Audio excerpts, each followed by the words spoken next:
पिशावर से बड़ी खबर। वजीर आला सोहेल अफरीदी ने ग्रैंड अमन जिरगे के फैसले सुना दिए। मिलिट्री ऑपरेशन किसी मसले का हल नहीं। 15 निकाती एजेंडे पर तमाम सियासी और मजहबी जमातों का इत्तेफाक। बंद कमरों के फैसले सूबे पर मुसल्लत करने वालों को दो टोक जवाब। क्या वफाक और सूबे के दरमियान नया तनाजा खड़ा होने वाला है?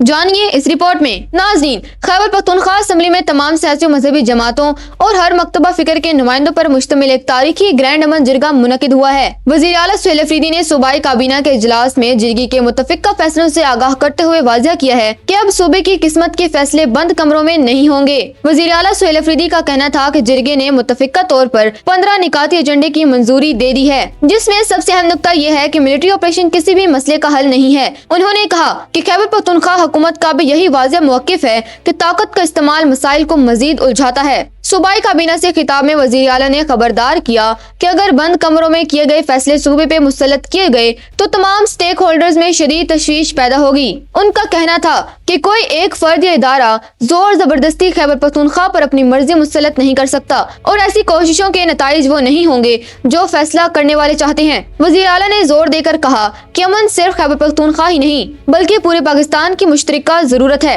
उन्होंने तमाम इदारों पर जोर दिया कि वो अवामी नुमाइंदों और मुकामी स्टेक होल्डर्स के तहफ़्फ़ुज़ात को दूर करें ताकि सूबे में पायदार अमन कायम हो सके। नाज़रीन, खैबर पख्तूनख्वा हुकूमत के सख्त और वाज़ेह मौक़िफ़ ने वफाकी हुकूमत और मुक़्तदिर हलकों के लिए एक नई सूरत हाल पैदा कर दी है। अब देखना यह है कि जिरगे के इन मुतालबात पर वफाकी सतह पर क्या रद्द अमल सामने आता है।